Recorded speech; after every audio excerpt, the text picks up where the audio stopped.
గారు ఉమ్, అంటే మేము ఎప్పుడైనా సరే చిరంజీవి అభిమానులు సైతం చాలా గౌరవంగా అంటే ఎందుకంటే ఈ ఎరా అంటే బాలకృష్ణ గారు చిరంజీవి గారు బాలకృష్ణ గారు నాగార్జున వెంకటేష్ ఈ ఎరా అంటే మనం 80s అయిపోయి 90s వచ్చినప్పుడు ఈ ఎరా ఈ నలుగురిని చూసుకుంటూ అట్లా పెరిగినాం. బట్ చాలా బాగా అంటే ఇప్పుడు తెలుగుదేశం పార్టీ విజయంలో మీరు కూటమి దీంట్లో ఒక 10 పైసలన్నా బాలకృష్ణ సార్ పాత్ర ఉందా సార్? అంటే ఎన్టీ రామారావు ఉమ్. కుమారుడుగా ఆ లెగసీని పెట్టుకొని అట్లా మాట్లాడడం తప్పితే అండ్ నేను గర్వంగా చెప్తున్నా, నేడో రేపో భారతరత్న కాబోయే సార్ మా సారు చిరంజీవి గారు ఎస్ అన్డౌటెడ్లీ ప్రపంచానికి ఆయన ఉమ్. అందిస్తా ఉన్న సర్వీస్ ఈ రోజు ఆ రాష్ట్రపతి మాజీ రాష్ట్రపతి అబ్దుల్ కలాం గారు వచ్చి ఒక దేవాలయం లాంటి బ్లడ్ బ్యాంక్ ని పెట్టి సగటున రోజుకు ఈ రోజు 14 మందికి ప్రాణం పోస్తూ ప్రతి సమస్య ఆక్సిజన్ సిలిండర్లు అయితేనేమి ప్లాస్మా అయితేనేమి అంత ఉన్నతంగా సమాజకు సేవలు అందిస్తూ ముందుకెళ్తున్న ఆయన్ను మీకు ఎలా మాట్లాడాలనిపిస్తుంది? అంటే నేను ఇక్కడ ఏ కాంట్రడిక్షన్ పోదలుచుకోలేదు, కానీ ఇవన్నీ చంద్రబాబు నాయుడు గారు లోకేష్ గారు ఎత్తిపోసుకోలేకున్నారు. ఎందుకంటే మేము ఒక అద్భుతమైన సహృద్భావ వాతావరణంలో కలిసి ఉన్నప్పుడు మా నాయకుడు అసలు మెయిన్ ఫస్ట్ ఎమ్మెల్యే అయితే చెప్పచ్చు మనం బాలకృష్ణ గారు 3 సార్లు కదండి బ్రహ్మనాయుడు గారు. అవును, మూడోసారి ఎమ్మెల్యే. కదా ఎమ్మెల్యే మూడోసారి. 3 సార్లు ఎమ్మెల్యే అయింది. అవును. 3 సార్లు ఎమ్మెల్యే అయిన వ్యక్తికి ఉమ్, శాసనసభలో వ్యవహరించే తీరు తెలీదా అండి? నేను అడుగుతున్నా, నేను అడుగుతున్నా నా మనసు. ఎందుకంటే కనీసం అధ్యక్షుడిని స్పీకర్ స్థానంలో ఉన్న స్పీకర్ సార్ లేదా అధ్యక్ష అని కూడా మాట్లాడలేదు. మీరు చూడండి, ఏదో ఆయన ఇంట్లో నేను క్లారిటీ ఇవ్వాలని కామినేని శ్రీనివాసరావుకి అడ్డపడుతూ కాదు అని లేసావు. కామినేని గారు అలా కాదండి అని ఆయనన్నా సంబోధించాడు. అంటే ఇవన్నీ చెప్తే ఏమంటారంటే బాలకృష్ణ అమాయకుడు అండి, ముక్కుసూటితనం, అతనికి ఏం తెలియదు, చిన్నపిల్లాడు. అంటే ఇప్పుడు మేము మాట్లాడితే నేను కూడా నాగేంద్ర కూడా అమాయకుడు చిన్నపిల్లాడు అని మాట్లాడితే ఎంత అసహ్యంగా ఉంటుందండి. ఇంకా అట్లా అంటే అందరూ మాట్లాడతారు. ఇప్పుడు అందరూ మాట్లాడి ఏదో తెలియక మాట్లాడేమంటే అంటారు. నేనేం చెప్తున్నానంటే దీని పూర్తి బాధ్యత అక్కడ జనసేన పార్టీకి కావచ్చు, బీజేపీకి కావచ్చు, తెలుగుదేశానికి కావచ్చు.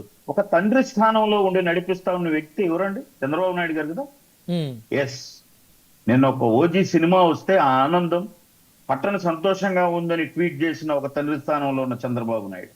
అలాగే అన్న నువ్వు పవర్ స్టార్ అంటే అంత అద్భుతం, ఓజీని ఎంజాయ్ చేస్తున్నావు అని చెప్పి తమ్ముడు లాంటి ఒక లోకేష్ మీరు ఇద్దరు బాధ్యత తీసుకోవాలి. ఎందుకంటే ఇప్పుడు పవన్ కళ్యాణ్ గారు స్పందించలేదే, జనసేన ఎమ్మెల్యే స్పందించలేదే, వాటి కంటే ముందు ఎవరు చేయాలంటే వీళ్ళిద్దరు స్పందించాలి సార్. దే ఆర్ కూటమి నాయకుడు కదా ఆయన చంద్రబాబు నాయుడు గారు. అస్సలు ఇంకొక ఫస్ట్ బ్లండర్ మిస్టేక్ చెప్తున్నా నేను బాలకృష్ణ గారు. సభలో గురించి పెడతారండి, సభలో లేని వ్యక్తే కాదండి, మళ్ళీ రాజకీయాలకు దూరంగా ఉన్నాడు.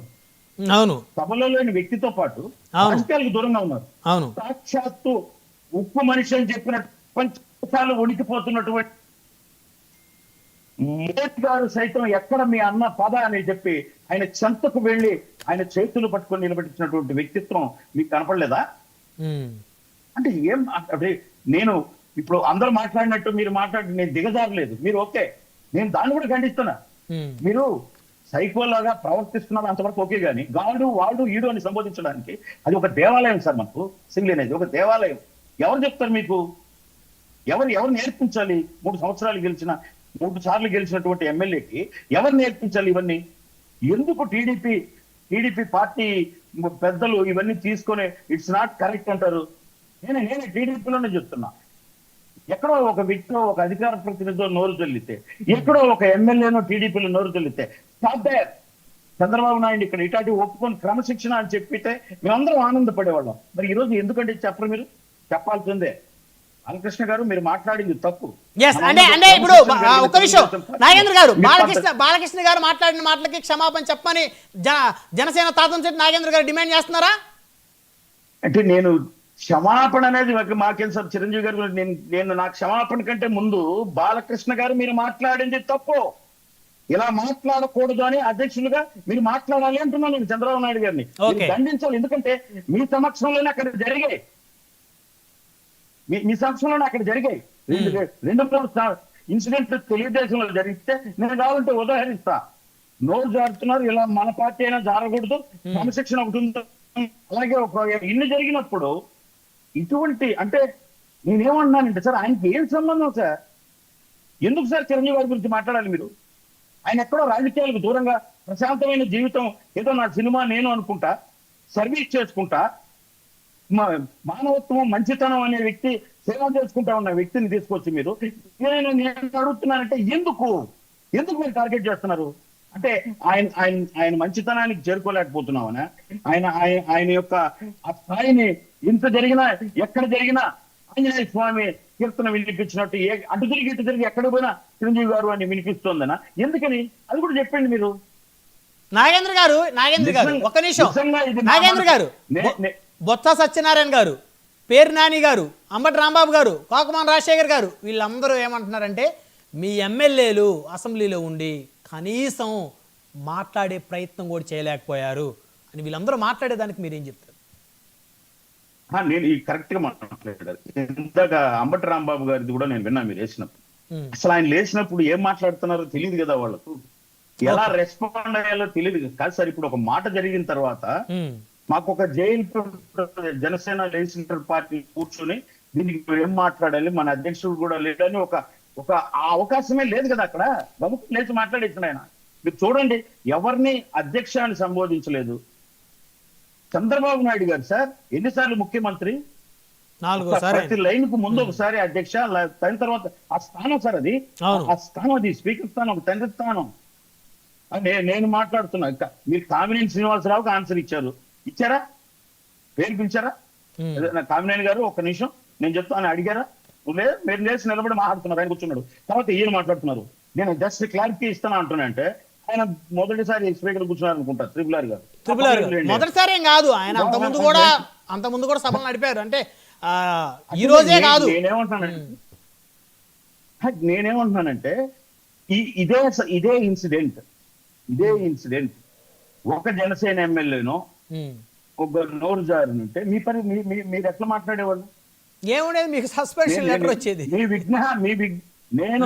నేను బాలకృష్ణ గారి విజ్ఞతకు వదిలేస్తాను. ఓకే, మీరు మా అమాయకుడా?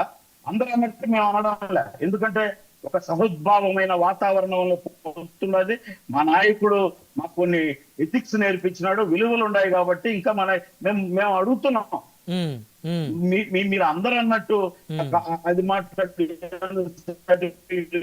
అవన్నీ నేను వివాహం జోలి పోవాలి. మీ వయసు ఎంత, మీ వారసత్వం ఏంది, ఎంత లెగసీ నుంచి వచ్చారు మీరు? ఈ మాట్లాడి మీకు ఎవరు ఎదురు అంటే మాట్లాడలేరేనా? ప్రతి ఒక్క దానికి 100 మాటలు మాట్లాడగలం, కానీ మాకు కొన్ని ఎథిక్స్, కొన్ని విలువలు మా నాయకుడిని అనుసరించి పోతున్నాం మేము. మీ మెష్ ఎవడో వాడే అసలు అసెంబ్లీలో వాడు ఈడేంటి సార్? వాడు ఈడేంటి? ఈడెవడు ఏంటది? మేము ఎంతసేపు పడుతుంది మాకు ఆ మాట మాట్లాడడానికి? మమ్మల్ని అన్నోడు ఇప్పుడు నేను మాట్లాడుతూ ఉంటేనే మాకు 100 మెసేజ్లు వస్తున్నాయి, ట్వీట్లు పెడుతున్నారు, ఇది అడుగన్నాయని. నేను అన్నది అట్లా కాదు. ఆయన ఒక విషయం సార్, చిరంజీవి గారు అంటే ఒక మేరునగ పర్వతం సార్. ఒక తండ్రి గారో ఇంకోటో రాలేదు సార్. ఒక సామాన్యమైన వ్యక్తిగా కఠోర దీక్షతో, స్వయం కృషితో, కష్టంతో ఒక మెగాస్టార్ నుంచి అత్యున్నతంగా ఎదిగేటువంటి వ్యక్తి సార్ ఆయన ఆ శిఖరాన్ని ఏం చేద్దాం మనం? ఆకాశం మీద భూమితే మన ముఖానే పడుతుంది సార్. రైట్.